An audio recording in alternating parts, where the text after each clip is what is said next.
Guys, आप सभी का स्वागत है आयुर्वेद वेरी नाइस चैनल पर। यहाँ पर हमने शाला के दंत की जो सीरीज लॉन्च की थी, जो फर्स्ट चैप्टर था उसमें, उसका नाम है शारीर और निदान पंचों नेत्र रोग। आज हम उसका पॉइंट नंबर जी देखेंगे, जो कि है साम और निराम लक्षण ऑफ नेत्र रोग। यहाँ पर हम देख सकते हैं डायग्राम में कि ये तो हो गया, ये निराम हो गया, ठीक है। निराम मतलब जिसमें आम की कोई संभावना नहीं है। वैसे ही यहाँ पर हम डिस्चार्ज देख सकते हैं, स्त्राव देख सकते हैं, ठीक है। स्त्राव लगभग सभी चीजों में आम की वजह से ही होता है, नेत्र रोग में तो आम की वजह से ही होता है। तो आज हम यही लक्षण देखने वाले हैं। चलिए स्टार्ट करते हैं। सबसे पहले हम देखते हैं कि साम और निराम लक्षण नेत्र रोग के ये कहाँ पर आए थे। तो इसका रेफरेंस जो है वो है सुश्रुत उत्तर स्थान उत्तर तंत्र, सुश्रुत उत्तर तंत्र चैप्टर नंबर 1 और उसका श्लोक नंबर 18 में साम और निराम लक्षण ऑफ नेत्र रोग दिए हैं, जो कि हम आगे डिस्कस करने वाले हैं। ऐसे ही बाकी संहिताओं में भी साम और निराम लक्षण ऑफ नेत्र रोग दिए हैं, जैसे कि अष्टांग हृदय और माधव निदान। चलिए देखते हैं। साम और निराम के बारे में चरक संहिता में भी आया है। कहाँ पर आया है तो चरक संहिता सूत्र स्थान चैप्टर नंबर 28, जो कि है विविध शीत पीतीय अर्थान, जिसमें एक वर्ष आता है यानी कि श्लोक आता है अग्निमांद्यत आमुख पित्त आमाद दोष समुच्चय। यानी कि इसका मीनिंग है जहां पर भी अग्निमांद्य होता है या फिर अग्निमांद्य की वजह से जहां पर भी आम का निर्माण होता है, एंड कम्बाइंस विद दोषास प्रोड्यूस साम अवस्था। आम प्रोड्यूस होने के बाद आम जब दोषों के साथ कंबाइन होता है तो वो आम साम बन जाता है, यानी कि आम प्लस दोष, जो कि दोष की वृद्धि होती है, वही साम कहलाता है। इसका रेफरेंस दिया है चरक सूत्रस्थान 28, जो कि विविध शीत के अध्याय श्लोक नंबर 7 to 9 में साम और लक्षण दिए हैं।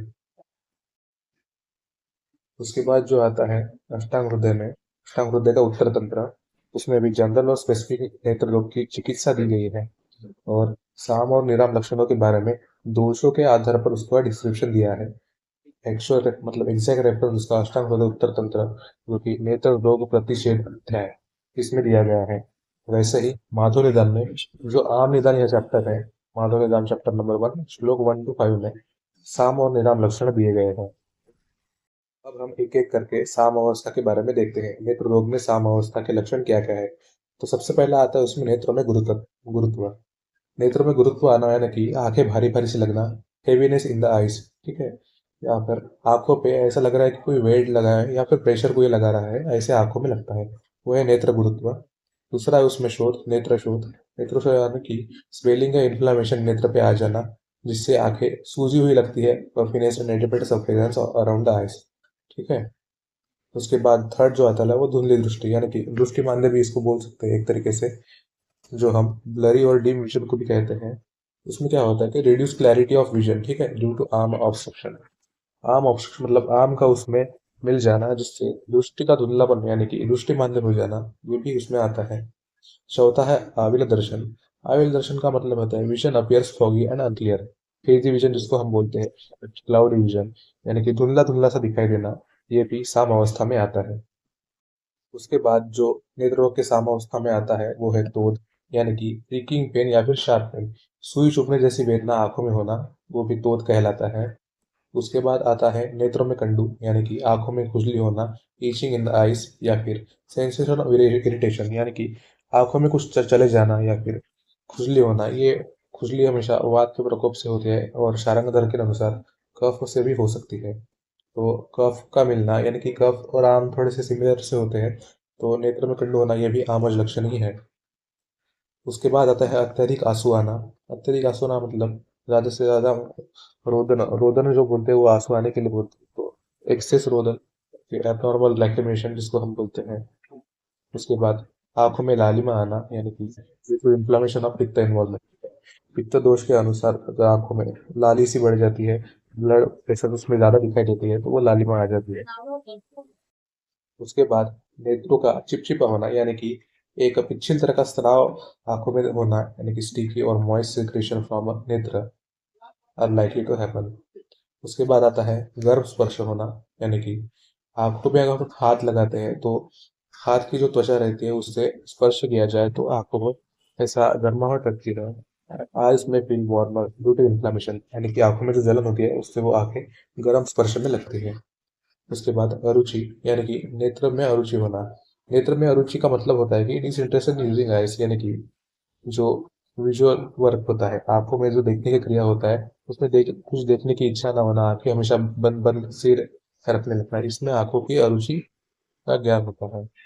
उसके बाद सामान्य आम लक्षण जैसे ज्वर, अंगमर्द, ठीक है, ये भी बॉडी एक जैसे ऐसे सामान्य लक्षण भी नेत्र रोग के साम अवस्था में आ जाते हैं। साम अवस्था तो हमने देख ली। अभी हम देखते हैं नेत्र रोग की निराम अवस्था। ठीक है, नेत्र रोग की निराम अवस्था में पहले आता है नेत्र में लघुता। लघुता यानी नेत्रों का हल्का हल्का लगना। नेत्र फील रिलैक्स्ड एंड लाइट, ठीक है, आरामदायक नेत्र लगना और दृष्टि सहज से प्राप्त होना। दूसरा आता है दृष्टि स्पष्ट होना, यानी कि धुंधली ना दिखाई देता, क्लियर विजन दिखाई देना, ये भी निराम अवस्था है। सूजन की अनुपस्थिति यानी कि सूजन ना होना, नॉर्मल शेप और साइज में होना। लालिमा की कोई कम लालिमा कोई ज़्यादा बड़ी नहीं है, नॉर्मल है, पिंकिश कलर की है, तो उसे निराम अवस्था भी कह सकते हैं। उसके बाद जो प्रिकिंग पेन हो रहा था साम अवस्था में वो ना होना, यानी कि दर्द की कमी, डिक्रीज पेन, ये निराम अवस्था है। स्राव की कमी, जितना नेसेसरी है स्राव उतना ही लैक्रिमेशन होना या फिर आंखों से रोदन होना, वो स्राव की कमी भी निरामावस्था है। शीतल स्पर्श, आंखों का शीतल होना, यानी कि नॉर्मल टेम्परेचर ही लगना आंखों के लिए, ये भी निरामावस्था है। वैसे ही स्वच्छ नेत्र प्रक्रिया यानी कि क्लीन आईलिड्स एंड कंजक्टिवा, उसमें कोई स्राव नहीं है, धूल मिट्टी नहीं है, ये सब निरामावस्था है आंखों की। उसके बाद आता है जो आंखें रहती है आंखों की स्थिर अवस्था परंतु रोग शेष। रोग शेष का मतलब है, मतलब आंखों का नेत्र रोग जो है वो अभी तक पूरा ठीक नहीं हुआ, लेकिन अवस्थाएं सामने हो चुकी है, सामने अवस्था में दोष आ चुके हैं, जिसको हम ट्रीटेबल स्टेज भी बोलते हैं, ये भी निराम अवस्था में गिना जाएगा। उसके बाद आता है चिकित्सा के लिए अनुकूल अवस्था, यानी कि stage suitable for proper treatment. ठीक है, प्रॉपर ट्रीटमेंट मतलब शोधन और शमन थेरेपी जिसपे हम दे सकते हैं वो है प्राकृत या फिर अनुकूल अवस्था चिकित्सा के लिए हम बोल सकते हैं निराम अवस्था है। ये तो हमने देख लिया साम और निराम लक्षण ऑफ नेत्र रोग। ऐसे ही ज़्यादा से ज़्यादा वीडियोस के लिए थ्योरी बेस्ड यानी कि एनसीआईएसएम के अकॉर्डिंग आपको वीडियो चाहिए तो चैनल को ज़रूर से ज़रूर सब्सक्राइब कीजिए, इस वीडियो को लाइक कीजिए ताकि आपका सपोर्ट और प्यार मिलता रहे। ऐसे ही हमारे वीडियोस देखते रहिए। Thank you.